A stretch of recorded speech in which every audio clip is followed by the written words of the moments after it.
What's good? It's Danny back with another video. Today I want to talk about the process, or I guess you could say, formula that I developed for becoming a more avid reader. A quick backstory, a little origin story. I think the age of 12. Nah, I'm playing. So growing up, I was not the most avid reader at all. I didn't like reading. I was not fond of it, to the point where my father had actually almost begged me to read. I wouldn't really say begged, it was more so he just constantly badgered into my head that I should be reading. He would run after me for it. I wouldn't read. I wouldn't want to read. I didn't have a desire to read. I thought it was boring. It wasn't interesting to me, so I didn't do it. There was a couple books that stood out when I was younger that I actually did read, mainly due to just being on punishment, so I didn't really have a choice. I had to read it out of boredom. But once I did graduate, I dropped out, and that's ironically when I started reading more books. The first book that I remember reading was The Power of the Subconscious Mind, and it was a book that when I first picked it up, I read a couple pages of it, then I just put it back down and didn't pick it up again for a while. And then I reached a point in time where I was just like, you know what, I'm gonna try to really read this book. So I picked it up again, and that was the first book that I read cover to cover and finished. Now, when I say I read it cover to cover, I'm not going to sit here and say that I read a chapter a day. I'm not going to say I read it every day, because these things aren't true. And my whole goal with this video isn't to badger in this rhetoric to you that you need to be reading 10 minutes a day or an hour a day or a chapter a day, or you need to read a book a day, because I don't believe in that. Honestly, I'm going to call it, because that's what it is. It's intellectual masturbation. That's what I look at it as. Now, I'm not going to sit there and call it intellectual masturbation if you just like to read for the sake of reading. If you're a bookworm, you're a bookworm.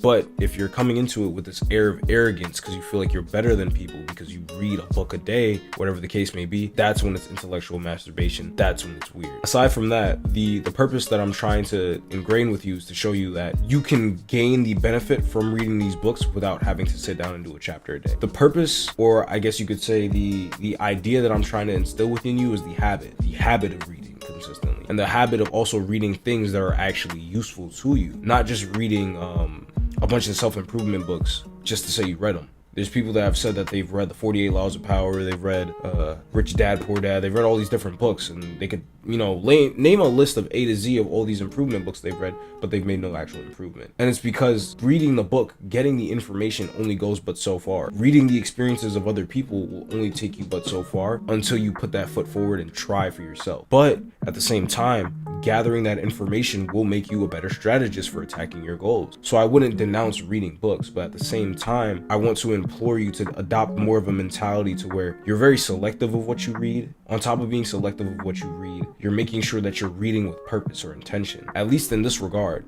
reading with purpose and intention when it comes to sifting out information and becoming a more avid reader. Learn to read with intention. Don't make it a chore for yourself. Make it something that you want to do as a discipline, but make it something enjoyable. If you wake up today and you read 5 pages, then you read 5 pages. If you woke up and you read a paragraph, then you read a paragraph for the day. But you're still getting the habit of, okay, today I read, today I read, today I read, today I read. To the point where it's like, yo, it's no problem for you to sit down and read 3 chapters at a time just because you now enjoy it. It's something that it comes naturally to you. It's okay for you to sit down and read for longer. You'll build that muscle. When you first try to sit down and read, you're going to get headaches. Your brain is going to develop in a new way. So you're going to naturally have responses to it. That's okay. But when you're first starting out, just make sure that the most important thing that you implement is the habit. Avoid the idea of just intellectually masturbating, where you just gather all this information and regurgitate it and believe you're actually doing something. Get the information, you apply the information. You gather the information, you apply it. Now, there's going to be other books that you're going to read too when it comes to spirituality, when it comes to self-development. And once you start practicing this way, you're going to branch off into those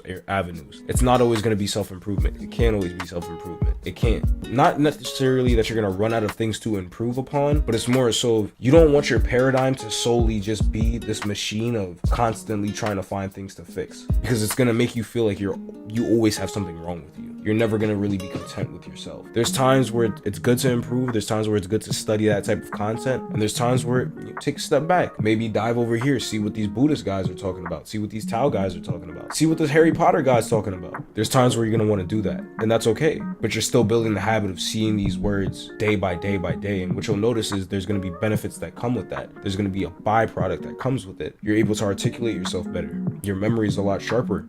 You're able to recall things at a faster rate, put things together at a faster rate. You're able to pick up on things at a faster rate. Notice your brain is operating in a way that's more beneficial to you as opposed to against you. A lot of the time we have, depression, we have anxiety, we have doubts, we have worries, and we have all these different voices in our heads, kind of dictating us and swaying us in all these different directions, all these different influences. But once you start to claim your mind with these practices like journaling and reading, you'll notice your voice is the one that matters the most.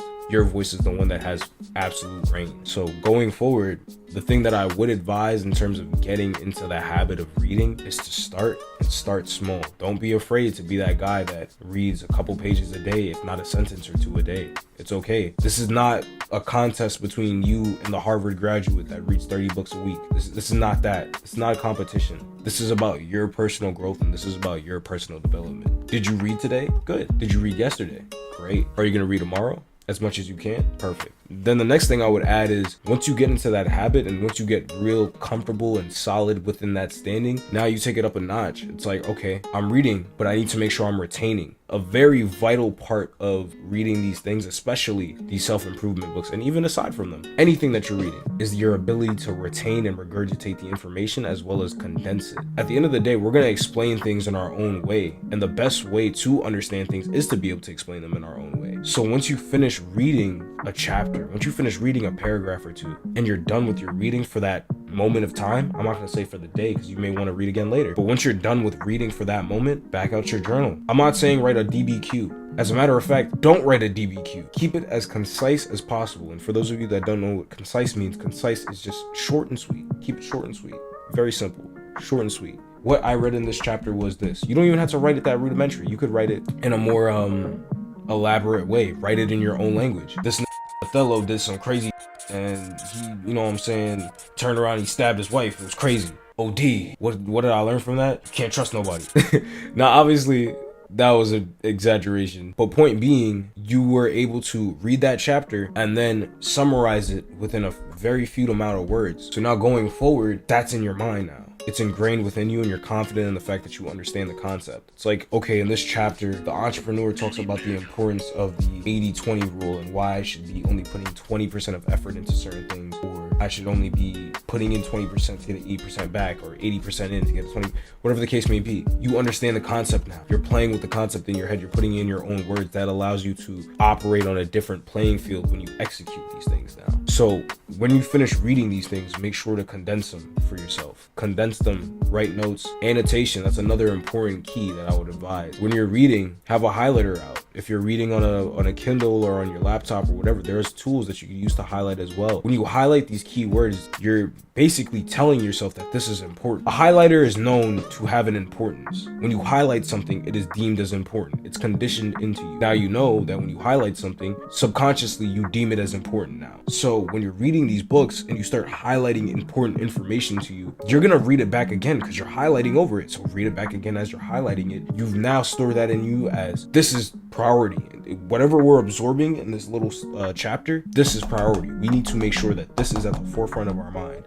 You're telling your brain that. So annotating, journaling, and then also just reading at your own pace. So those are going to be the things that I would say aid you in becoming a more avid reader. And then also read things that actually interest you. Don't just read the book because so-and-so said to read it. You could check it out, see if it's interesting to you. If it's not, don't be afraid to put the book down and find something that resonates with you. Reading doesn't have to be something boring and mundane. It can be enjoyable, but you need to find what works for you. If you just go on Hulu and just start putting on random shows, you're going to come past 5 or 6 shows that you don't like, and then that 7th show is gonna be the one where you're like, yo, this is dope, this is hard, I like this. But if you just stop at show number 1, you might get lucky, you might pick up a show that you really like, or you might pick up a show that you hate. But you'd be foolish to say that watching Hulu is not for you, because how could you say that? There's so many options. It's the same thing with reading. There are so many options available. There are so many different perspectives, takes, and ways of literature that it's very hard to just write it all off. So once you start looking at it that way, make it a journey, make it something enjoyable for you, make it a ritual. Burn a candle, when you're reading, burn a candle, maybe get a cup of tea. Make it something that's enjoyable for you. Making things in your life that you don't necessarily want to do or things that you're trying to work to do, some form of a ritual will help a lot. You inflate the importance of it. You involve yourself in it. You embellish yourself within that activity, and you'll feel so much greater afterwards. afterwards. It's like, okay, nah, like